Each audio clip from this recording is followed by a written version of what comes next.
नमस्कार दोस्तों, स्वागत है आपका मेरे चैनल इंडियन ऑफिशियल हब में। जैसा कि मैंने आपको इससे पहले वाली वीडियो में बताया था हरियाली तीज की पूजन तिथि, शुभ मुहूर्त और शुभ योग के बारे में। इस वीडियो में मैं आपको हरियाली तीज की कथा के बारे में बताने जा रही हूँ। लेकिन इससे पहले अगर आपने इस चैनल को सब्सक्राइब नहीं किया है तो जल्दी से इस वीडियो को लाइक, चैनल को सब्सक्राइब और बेल बटन को भी ज़रूर दबा दीजिएगा। तो सबसे पहले मैं सभी व्रतीय महिलाओं को हरियाली तीज की ढेर सारी शुभकामनाएं देती हूँ। सावन की शुक्ल पक्ष की तृतीया तिथि को हरियाली तीज मनाई जाती है। हरियाली तीज नाग पंचमी से 2 दिन पहले आती है। हरियाली तीज पर सभी सुहागिन महिलाएं व्रत करती हैं और 16 श्रृंगार करती हैं। इस दिन मान्यता है कि सभी सुहागिन महिलाएं हरी हरी चूड़ियाँ और हरे वस्त्र पहनती हैं। तीज से एक दिन पहले शाम को सभी महिलाओं को मेहंदी ज़रूर लगानी चाहिए। हरियाली तीज को छोटी तीज और श्रावणी तीज के नाम से भी जाना जाता है। हरियाली तीज से एक दिन पहले महिलाओं के मायकों से श्रृंगार का सामान, वस्त्र, गहने, फल, फूल, मिठाइयाँ आदि वगैरह चीज़ें आती हैं। सावन के महीने में इस दिन झूला झूलने का भी अधिक महत्व होता है। तो चलिए अब बात करते हैं हरियाली तीज की व्रत कथा के बारे में। पौराणिक कथाओं के अनुसार इस दिन भगवान शिव ने माता पार्वती को उनके पिछले जन्म का स्मरण करवाने के लिए तीज की कथा सुनाई थी। एक बार की बात है, माता पार्वती अपने पिछले जन्म को स्मरण करने में असमर्थ थी। तब भोलेनाथ जी कहते हैं कि हे पार्वती, तुमने मुझे प्राप्त करने के लिए 107 बार जन्म लिया था, परंतु तुम मुझे पति के रूप में नहीं पा सकी। लेकिन 108वें जन्म में तुमने पर्वतराज हिमालय के घर में जन्म लिया। शिव जी कहते हैं कि हे पार्वती, तुमने मुझे पाने के लिए अन्न जल त्यागा और वन में घोर तपस्या की। तुम्हारी यह पीड़ा देख तुम्हारे पिता बहुत दुखी हुए।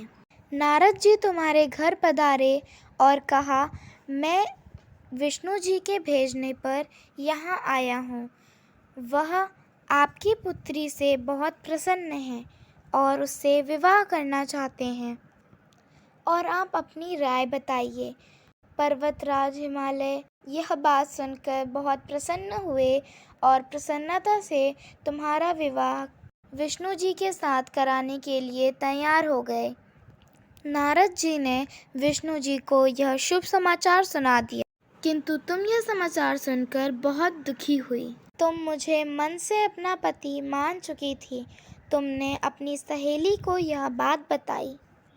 तुम्हारे मन की बात जानकर तुम्हारी सहेली ने तुम्हें एक घने वन में छुपा दिया, जहाँ तुम्हारे पिता नहीं पहुँच सकते थे। वहाँ तुम तप करने लगी। तुम्हारे गायब होने से तुम्हारे माता पिता यह सोचने लग गए कि यदि इसी बीच विष्णु जी बारात लेकर आ गए तो क्या होगा। शिव जी कहते हैं कि तुम्हारे पिता ने तुम्हें खोजने में धरती पाताल एक कर दिया, पर तुम नहीं मिली। तुम गुफा में रेत से शिवलिंग बनाकर मेरी तपस्या में लीन थी। मैंने तुम पर प्रसन्न होकर तुम्हारी मनोकामना पूरी करने का वचन दिया। तुम्हारे पिता तुम्हें खोजते हुए गुफा तक पहुँचे। तुमने बताया कि तुमने अधिकांश जीवन शिवजी पति रूप में पाने के लिए तप में बिताया है और आज तप सफल रहा। शिवजी ने मेरा वरण कर लिया। मैं आपके साथ एक शर्त पर ही घर चलूँगी कि यदि आप मेरा विवाह शिवजी के साथ करने के लिए राजी हो। पर्वतराज मान गए। बाद में उन्होंने विधि विधान से हमारा विवाह करवा दिया। हे पार्वती, तुमने जो तप किया था उसी वजह से हमारा विवाह हो पाया। इस व्रत को निष्ठा से करने वाली स्त्री को अखंड सौभाग्य की प्राप्ति होती है। इस तरह से जो भी हरियाली तीज का व्रत पूरे विधि विधान से करता है और तीज की कथा सुनता है, उसे माँ पार्वती के जैसा ही अटल सुहाग मिलता है।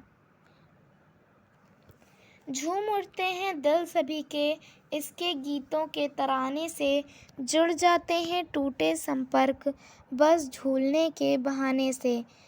आप सभी को हरियाली तीज की ढेर सारी शुभकामनाएं। धन्यवाद। मिलती हूँ आपसे ऐसी एक और इन्फॉर्मेटिव वीडियो के साथ।